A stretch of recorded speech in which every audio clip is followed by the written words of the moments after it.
ഒരു മുസ്ലിമിൻ്റെ മഹത്വം എങ്ങനെ തിരിച്ചറിയാൻ പറ്റും? അത് അവന് അല്ലെങ്കിൽ അവൾ മുതിർന്നവരോട് എങ്ങനെ പെരുമാറുന്നു എന്ന് നോക്കിയാൽ മതി.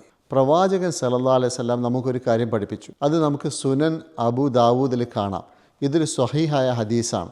നമ്മിലെ ചെറിയവരോട് കരുണ കാണിക്കാത്തവനും മുതിർന്നവരുടെ അവകാശങ്ങൾ അഥവാ പദവി മനസ്സിലാക്കാത്തവനും നമ്മിൽപ്പെട്ടവനല്ല.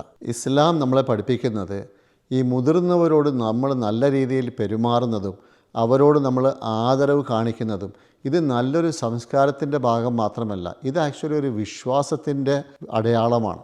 ഈ മുതിർന്നവരുടെ അനുഭവങ്ങൾ, അവരുടെ ത്യാഗങ്ങൾ, അവരുടെ ഈ ജീവിതയാത്ര ഇതെല്ലാം ബഹുമാനിക്കുന്നതാണ് യഥാർത്ഥത്തിൽ ആദരവ്. നമ്മൾ ഇനി മുതിർന്ന വ്യക്തികളെ കാണുമ്പോൾ അത് ജാതി മതഭേദമന്യേ എല്ലാവർക്കും നമ്മൾ റെസ്പെക്റ്റ് കൊടുക്കണം, ആദരവ് കൊടുക്കണം. നമ്മൾ അങ്ങനെ ചെയ്യുമ്പോൾ അത് നമ്മൾ നല്ലൊരു കാര്യം മാത്രമല്ല ചെയ്യുന്നത്, അവരെ സന്തോഷിപ്പിക്കുക മാത്രമല്ല നമ്മൾ പടച്ചവനെയും സന്തോഷിപ്പിക്കുകയാണ് ചെയ്യുന്നത്. പടച്ചവൻ നമ്മളെ നല്ല സ്വഭാവത്തിൻ്റെ ഉടമകളാക്കട്ടെ. നമ്മുടെ ഇടയിലുള്ള പ്രായമുള്ള ആൾക്കാരെ കാണുമ്പോൾ അവർക്ക് വേണ്ട ആദരവ് നൽകി നല്ല രീതിയിൽ അവരോട് നമുക്ക് പെരുമാറാൻ പടച്ചവൻ നമുക്ക് തൗഫീഖ് നൽകട്ടെ. ആമീൻ.